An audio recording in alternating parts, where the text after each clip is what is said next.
Nah, itu ada bagian yang dikhususkan untuk menampilkan, ya kan, riwayat-riwayat yang disampaikan kesimpulannya oleh para ulama, pintu-pintunya itu. Ya, jadi kita kan dapati contoh-contoh dari Nabi nih, contoh-contohnya pintu salat, pintu jihad, pintu sedekah dan seterusnya. Nah, nanti dikumpulkan lagi tuh.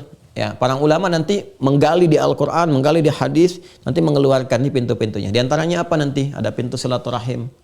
Tuh, pintu zakat, pintu haji. Ya, kan belum disebutkan di hadis ini. Nanti di hadis-hadis yang lain kita akan temukan, ya kan? Jadi nanti yang sudah berhaji, hajinya mabrur, dijaga sampai meninggal, dipanggil lewat pintu haji. Yang senang zakat, pintunya pintu zakat.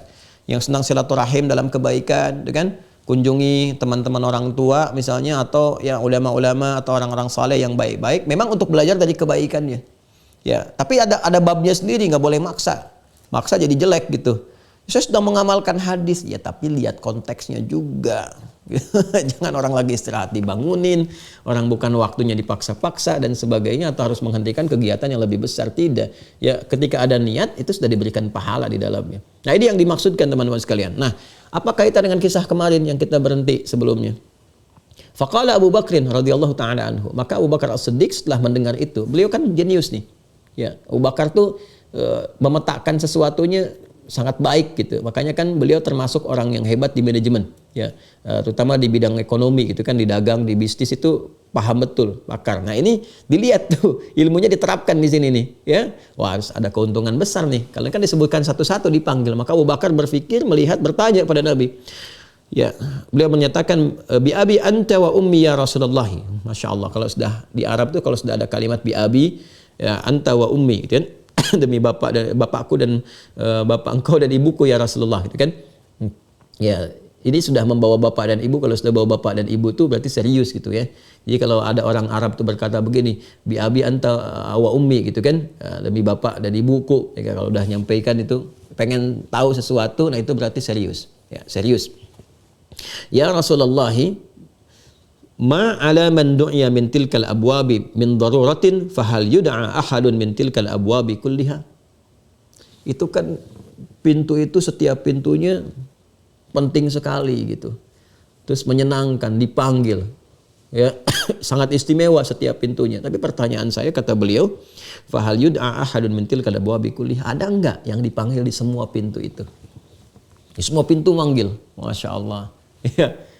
Ada orang nanya misalnya, bingung nggak dipanggil di setiap pintu? Ya nggak begitu caranya. Iman dulu aja, iman dulu, kerjain dulu, ntar pulang tahu caranya. Ya, jadi kalau kita masih punya harapan, kalau nggak punya harapan jangan ngolok-ngolok, namanya nggak punya harapan. Ini aneh, udah nggak punya harapan ngolok-ngolok. Anda itu kalau nggak beriman, ya misalnya, udah jangan ngolok-ngolok orang beriman, istihza. Ya. Itu ada di Al-Baqarah 14 sampai 15 itu. Kenapa? Karena Anda sendiri nggak punya harapan. Nggak punya harapan kan ditanya aja kan nggak jelas. Pulang kemana aja kan nggak bisa jawab. Jadi selesaikan dulu dengan nasib masing-masing gitu. Nanti ketika kembali baru ketahuan. Jadi kalau kita sarankan, makanya kan kita diminta untuk banyak mendoakan. Jadi kita mendoakan tuh, kalau ada orang-orang yang demikian kita doakan supaya dapat hidayah, dapat kebaikan, gitu kan? Nah, nanti apakah kemudian ada yang dipanggil dari semua pintu itu ya Rasulullah? Masya Allah, jadi kebanggaan tuh, ya. Dan diparadekan nanti jadi kebanggaan, ya. Dan nanti di hadis-hadis lain bisa saling mengungguli, dan dari situ itu yang disebut fastabiqul khairat, ya, gambaran dari Quran surah kedua Al-Baqarah ayat 148. Ya, nanti kesini dulu baru kita kembali ke Quran. Apa jawab Nabi? Qala Rasulullah sallallahu alaihi wasallam, "Na'am wa arju an takuna minhum." Ya, ada yang dipanggil dari semua pintu itu, dan aku berharap, aku bermohon pada Allah engkau termasuk bagian dari mereka. Wah, alhamdulillah ada hum di situ, kita masih bisa masuk tuh. Ya, tapi Abu Bakar spesial radhiyallahu taala anhu, itu udah spesial sendiri. Sahabat Nabi, mertua Nabi, nemanin di dunia, nemanin di alam kubur, nemanin di akhirat. Udah. Wa arju an takuna minhum. Di dunia kan sama Nabi sahabatan. Di kuburan berdampingan. Ini di semua level. Hijrah dampingin Nabi. Makanya keterlaluan kalau ada yang masih mencela Abu Bakar, kan? Dia nggak paham itu keutamaan Abu Bakar, ya. Jadi Masya Allah hidupnya sahabat Nabi, mertua Nabi, menemani Nabi hijrah, menemani Nabi di alam kubur, menemani Nabi di akhirat, dan diperebutkan oleh semua pintu surga. Tapi apakah kemudian Abu Bakar sampai dengan ada doa Nabi seperti itu, arju an takuna minhum, selesai di situ? Tidak. Ternyata apa yang beliau lakukan? Ini yang harus kita lakukan di sini. Ya, kita masih beruntung, alhamdulillah, bersyukur pada Allah. Ada kalimat humnya, wa arju an takuna minhum. Ya, aku berharap bermohon pada Allah engkau termasuk bagian dari mereka itu yang dipanggil. Berarti mereka tuh ada banyak di situ. Mumpung masih hidup, kita ada peluangnya. Maka kita mesti belajar pada sahabat Abu Bakar radhiyallahu taala anhu. Apa yang dilakukan oleh beliau? Jadi ketika mendengar kata-kata Nabi itu jadi motivasi.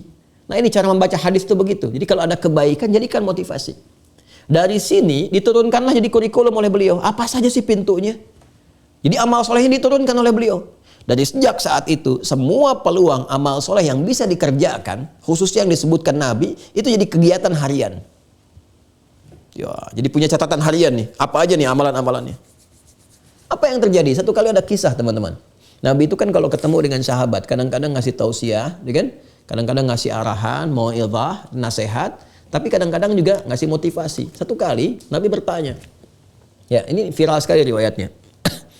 Siapa yang sudah sholat hari ini gambaran kita aja. Angkat tangan semua. Semua sahabat angkat tangan itu. Ya, kalau disebut sholat itu jamaah maksudnya.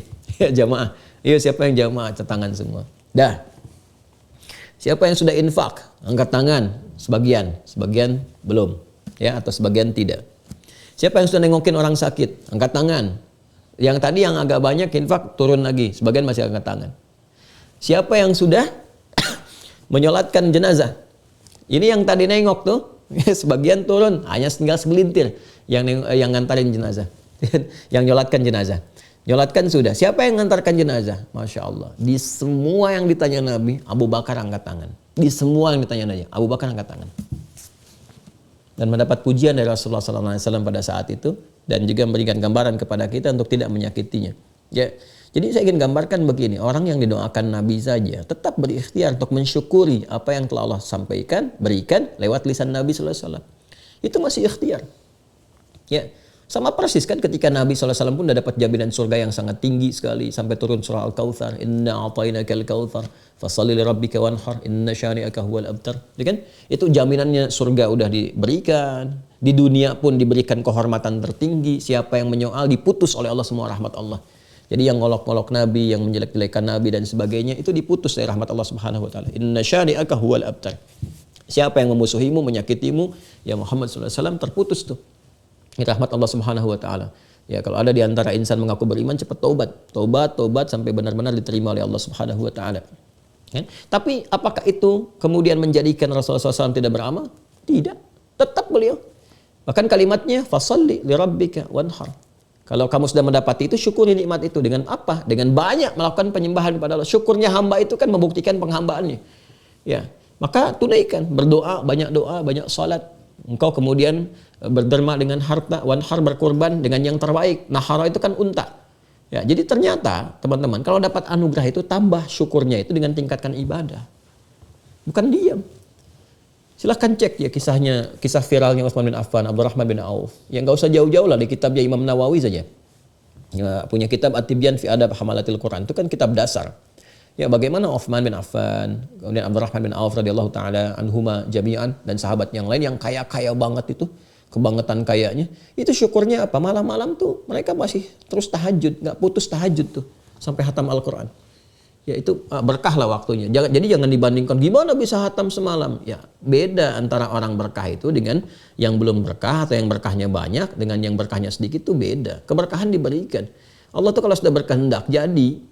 Ya jadi kalau sudah berkehendak. Orang tidur aja karena Ashabul Kahf kayaknya baru sehari tidur ternyata 309 tahun. Ya kan? Jadi kalau kita itu betul-betul memasuki ruang-ruang pendekatan kepada Allah dengan spektrum yang tinggi, ya semangat yang tinggi, kemudian juga takarrub yang tinggi, keberkahannya akan tinggi. Rasanya tuh luar biasa gitu.